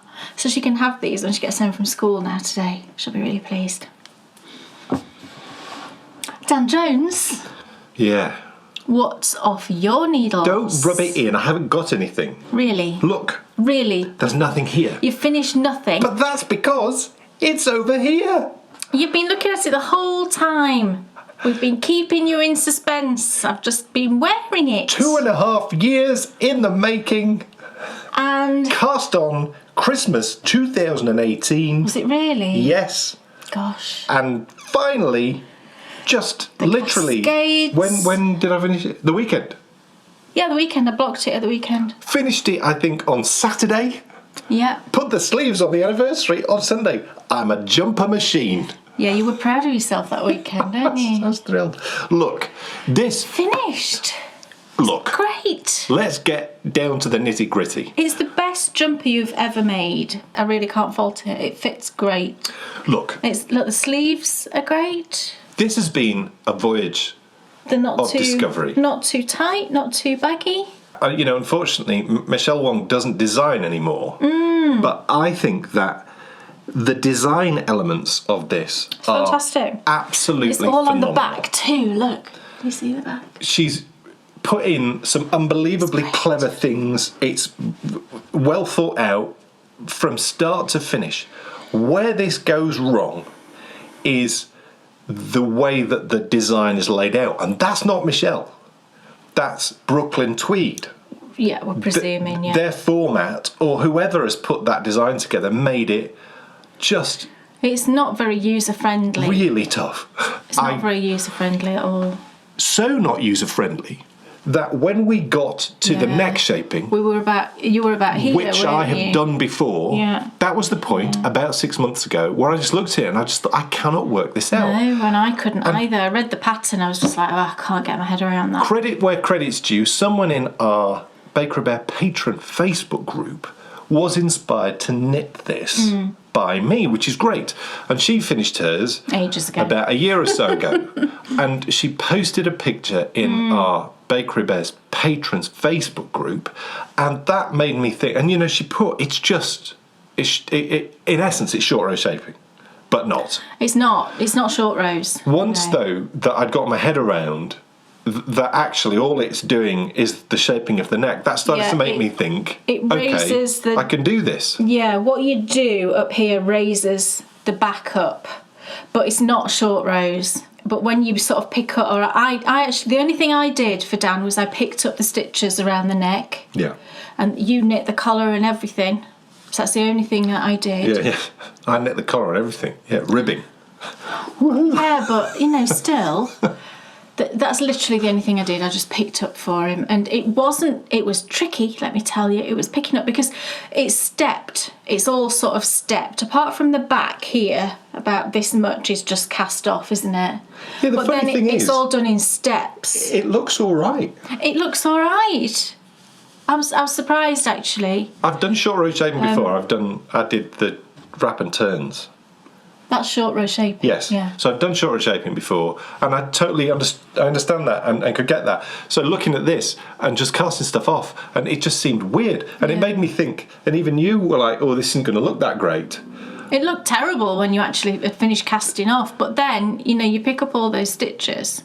Yeah. And it just worked out, and it's really nice and smooth. It sits really nice, at the back. Look, can you see there's no bunching or anything? What I'm so thrilled about is the last 2 jumpers that I've finished sizing have been right, because the Radari fits me perfectly like a glove. This fits really great. And this fits K2, which is great. So here's hoping I can continue that ball rolling. Yeah. But here's hoping that the next garment you finish is a tank top for your good self. Because I think that would be cute. It would be cute, I think. But yeah, the yarn that Dan used for this is King Cowl Merino DK. Yes. And this colourway is Truffle. Yes. And you had about And it's terrific. 2/3 of a ball left at the end, which I'm using for something else actually. So the Cascades is finished, and I'll be talking about this in the next self-contained knitter, which is out next week. Right. It's time for us to go and find out how finally to dye up the gorgeous Cinderella yarn as we return for the final part of my favourite colourways.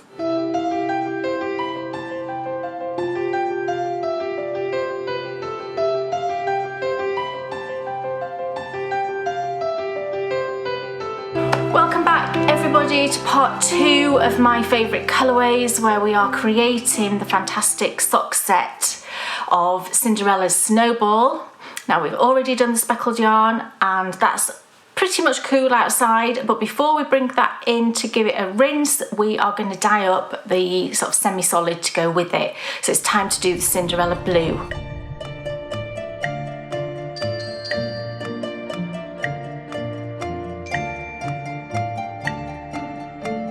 So I've got heating up here about half full of water with about another tablespoon of the citric acid in there. So that's just heating up nicely. So into the pot, I'm going to put in, first of all, the delphinium blue. And I'm going to put in a nice kind of heaped spoon. This is 1/8 of a teaspoon. So a nice sort of heaped spoon, like that. Dump that in. Look at the colour as it goes in. It starts off looking purple because of all that pink. Can you see it? Isn't it wonderful? And then it turns blue. Don't you think it looks like the dress? If you've seen Cinderella, don't you think she's like transforming into Cinderella's dress before your eyes? That's gone in. I'm going to destroy all this beautiful swirliness now by giving it a mix.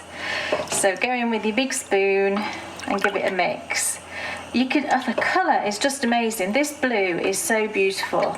So give it a really good mix. That'll be fine. And now we can get our yarn in there. So this has had a lovely long soak. Squidge it out. Again, this is just 100 grams I've got here. So if you've got more than that, just multiply up the amounts of dye that I've given you. So I'm now going to pop this in quite quickly. So in it goes, but I'll show you the blue. Look at the shade of blue, isn't it gorgeous? So in it goes, use your big spoon. Get that in like that. As soon as it's all in, I'm going to lift it out. Look at the blue, it's just gorgeous. Lift it out and just give it a move, because I don't want to create that sort of half and half look that you can sometimes get. In again, and give it a lovely little sort of wish around, and then just out and move it again, because it will absorb the dye really quick. You need to be quite sort of quick about this. Can you see it's nearly all gone, that dye in the pot? So give that a nice move around, because we do want tones in there, but we don't want, like I said, I don't want a half and half skein. So this is the time to assess the colour. I'm going to pull it out and I'm just going to decide if I want that to be a shade darker, a shade more sort of intense. I think I might just add a touch more. And you know, you do this as well, you judge it whether you think you want it to be a little bit more intense. So all I'm going to do is pull my yarn up and, you know, get a bit ready. Maybe 1/3 of a spoon, something like that. So just pull it up, pop your dye in, give it a mix around, and then just back in. And that'll just give us a little shade darker. Not darker, it's not really a dark colour, just a bit more intense of a colour. And then just quickly move that. And back in just to absorb that last bit of blue. So now I'm going to bring that up to temperature, because it's not fully hot in there yet and it's still absorbed all that dye. Bring it up to temperature, and by the time it starts to simmer, all of that dye will have gone out of there and we can put in the next shade of blue. Okay, so that's had just 5 minutes, coming up to sort of temperature. You can see, I don't know if you can see, but there's lots of steam coming off there now, so I know it's nice and hot in there. And if we look in the pot, it's lovely and clear. So I'm now going to take these out, just give them a quick squidge. It's hot, but it's manageable. And pop them in your bowl, and I'm going to put in the second colour. There's just 2 shades of blue used to create this colour. So now I'm going to pop in the Brilliant Blue Jacquard, and I'm just going to use about half of my spoon, which is, as I said before, it's 1/8 of a teaspoon. So just about half of this into the pot. It's quite an intense blue, you can see. Look at that, doesn't it look lovely when it goes in? I love that. So just give that a stir around. And this adds some depth to that blue that we've already got there. It somehow just, you know, it's like it goes ping and it just really intensifies the blue that's there already. I think there is some pink in this blue actually, that's fine. So now we're going to get our yarn back in, and I'm always ready with my spoon. So in it goes. You might not notice a great difference, but it really does make a difference. It really does, like I said, it just makes it pop. So I'm going to quickly again move it so we don't get stripes or anything. You can see it's virtually gone already, that dye, but it's enough to do what we needed to do. There we go. I'm going to bring it back up to temperature. Make sure the lids are all on my pots. And then once it's up to temperature and it just starts to simmer, turn it off, pop it outside with your speckled and let it cool down.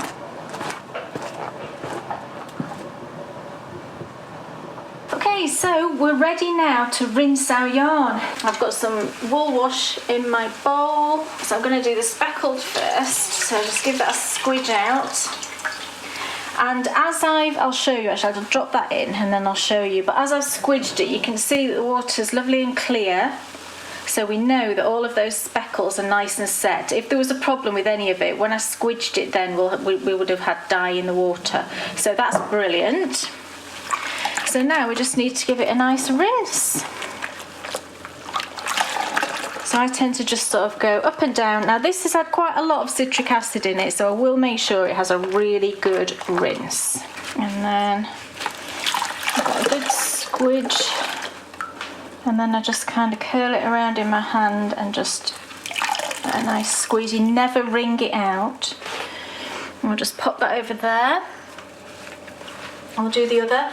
This was a full bowl of water. There's still plenty of suds in there, so I'm just going to pop the other yarn in there because that was only 100 grams and this is the other 100 grams effectively, so we're not going to be wasteful with the water. It'll be fine. And in the blue goes, and the same procedure. So just give that a nice rinse.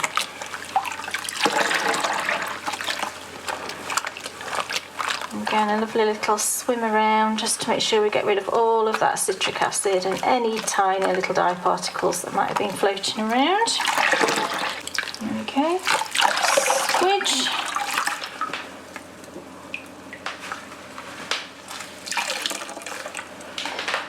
And now we can hang it on the line.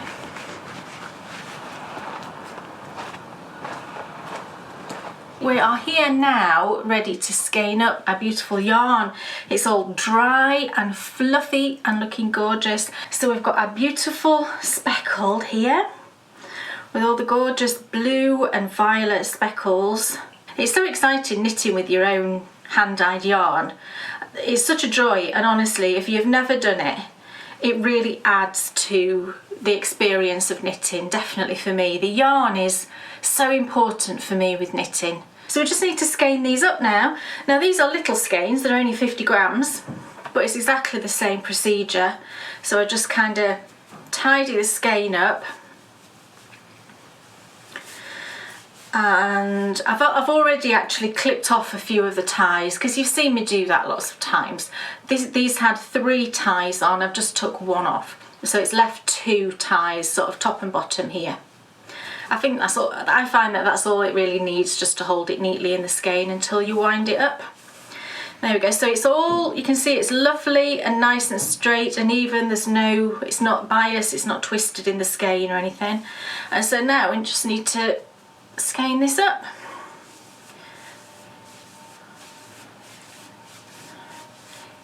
Nine, 10, 11. I was just counting how many twists so that I can replicate that with the others because I just like them to look all the same.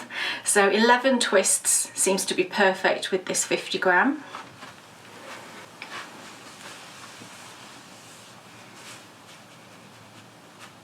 Oh, lovely. It doesn't look very much when you skein it up, but you know, 50 grams does go a surprisingly long way, especially with socks. Gorgeous. So let's do a speckled now. See what that looks like skeined up.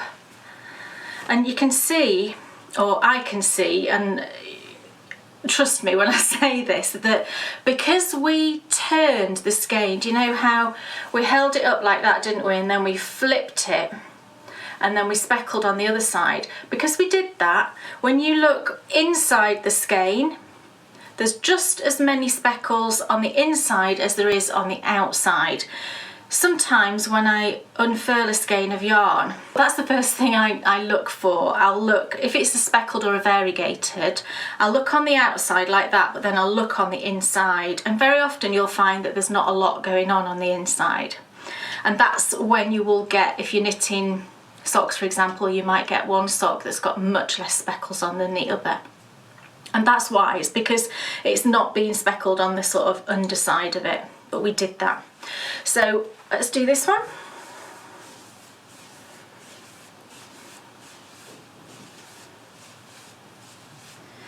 $11. So I will do the other skeins and then we'll take a closer look.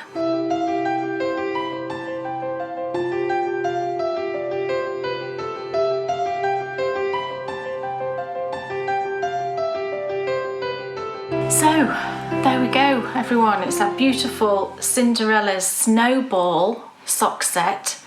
Oh my goodness, I love it so much. I might have to keep, because I did dye some of this previously just to create that speckled, so I have got some more sets of this. And I want to use some as giveaways for you lovely people, but I might keep 2 of these because I want to make some socks, but I also want to put some of that speckle into my granny stripe blanket and other blankets. You know what I'm like with the blankets. I just love it. I think it's just going to make the prettiest pair of festive sort of themed socks. It doesn't even have to be festive, does it? Let's face it, we can knit them any time of year we want to. But I might save a set of these for something special that I've got planned at Christmas. But I absolutely love it. I hope you really enjoyed watching that, and I hope you're going away and you're going to get speckling. I can't wait to see your versions of it. And I've got here, actually, I pulled out, I mentioned before, the Bibbidi Bobbidi Boo socks that I designed a little while ago now. Now, these have been worn absolutely to oblivion. They are definitely looking a little bit worse for wear, but both, I mentioned my obsession with the film Cinderella. Bryony also had a vast obsession with Cinderella, and she would wear these all the time, so they've been worn a lot.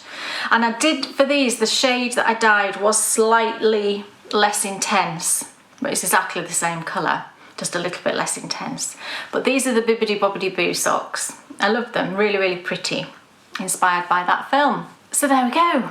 That's the last My Favourite Colourways in this series. However, if you are a Bakery Bears patron, then watch out for something very special coming your way within this year's Advent calendar. So I will see you again next year when we will have lots more beautiful colourways. But in the meantime, pull your dye pans out and your colours and go back through all the catalogue of things that we've dyed up this year and get yourself, dyeing up a frenzy and knitting some beautiful projects with your lovely yarn. So thank you all so much for watching, and I will see you again next year for more My Favourite Colourways.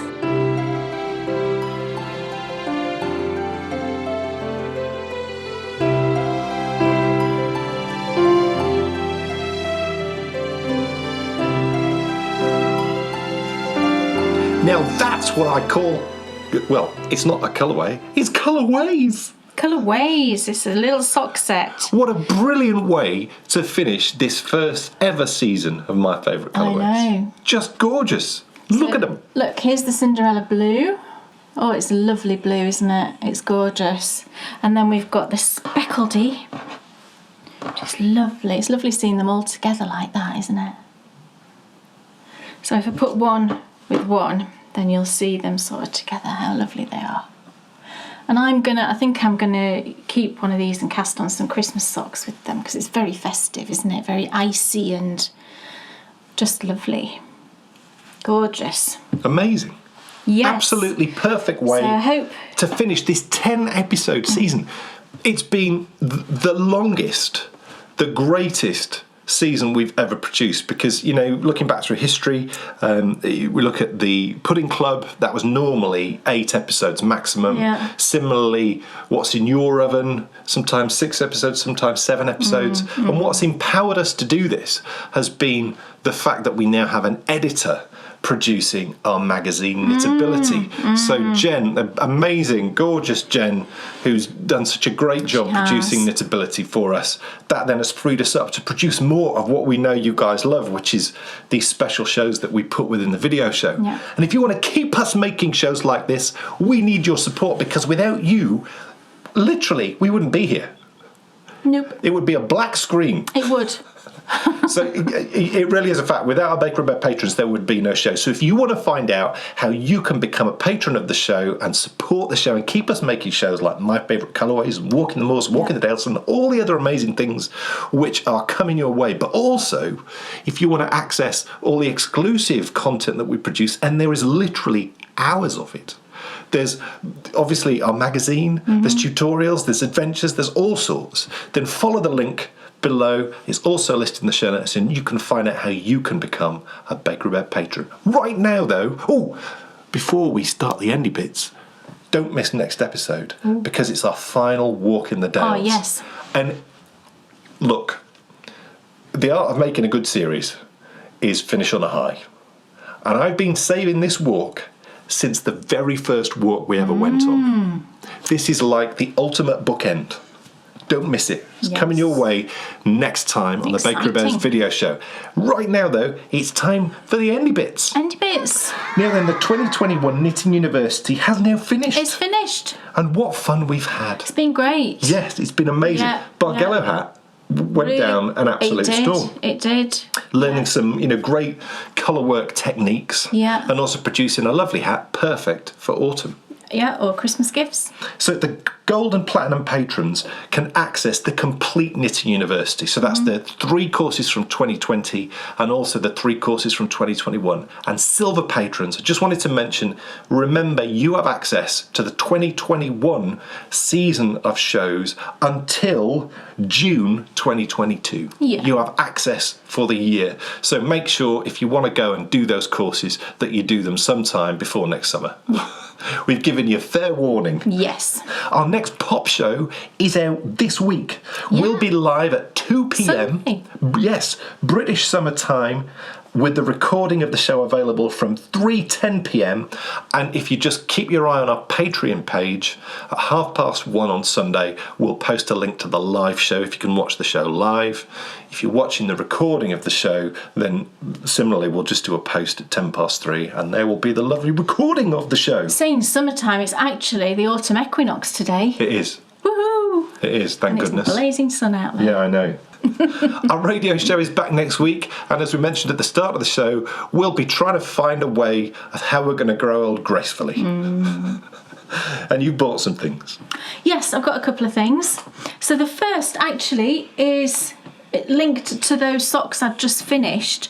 I'd ordered a pre-order on the Creoline design, the yarn, because I loved it so much. I went on her website when I was knitting those socks, and at the time she had a mystery self-striping rainbow club available for September, so I thought, I'm going to have one of those. So I didn't know what it was going to look like. I knew it would be rainbow, but I didn't know what it was going to look like, and it came just a few days ago, and it's gorgeous. Look. So it's quite a rich rainbow, isn't it? But it does have that sort of hint of more autumny shades, I think. Gorgeous. So I've got that one. And then I saw somewhere recently, I can't remember where I see these things and can never remember, but I noticed that there were some new colours of Zauberball, Schoppelwoll, I probably said that wrong, Crazy Zauberball, and I went and had a look and saw this colour, and again I'm in that autumn frame of mind, thought it was gorgeous, so I picked that up. It's this one, look at the colours, it's oranges and sort of browns and purples, and it's called Orangery, which not mysteriously means orangery in English. I know. Not difficult translation. And an orangery, if you don't know, is a sort of conservatory type structure that back in the day, the really wealthy people used to have them on their estates, and they used to grow things like oranges and bananas and all of these things that needed heat. That's what an orangery is. These days, people tag them onto their houses as like posh conservatories. So I've got that one too. Gorgeous. Gorgeous. Folks, that's it. Thank you so much for watching. It's been great to see you. Of course, remember our pop show's on Sunday, so hopefully we might see you there. And of course, we've got tutorials and reviews and all sorts coming out in between now and the next time you'll see us, which will be for the Baker Repairs video show featuring the very final Walk in the Dales. Wow. We can't wait for that one. It'll be October by then. I know. So folks, thank you so much for watching, and we'll see you soon. Thanks everyone. Bye. See you soon. Bye. Sitting and knitting, it's Dan and Kay, the bakery bears. Enthusiasm's not quitting for Dan and Kay, the bakery bears. They'll take you to fabulous places of which their favorites they'll share. You better buy a pattern, get yourself a bakery bear. You'll find yourself in a castle while watching the bakery bears. It never feels like a hassle to sit and watch the bakery bears. What's on your shelf or